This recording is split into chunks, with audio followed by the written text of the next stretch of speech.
If you want to close your Hopper account, follow these simple steps to ensure the process is completed smoothly. Step 1. Open the Hopper app.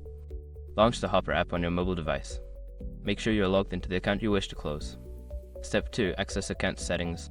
Navigate to the account settings by tapping on your profile icon, usually located in the top corner of the app. Look for the settings or account management option. Step 3. Find account deletion option.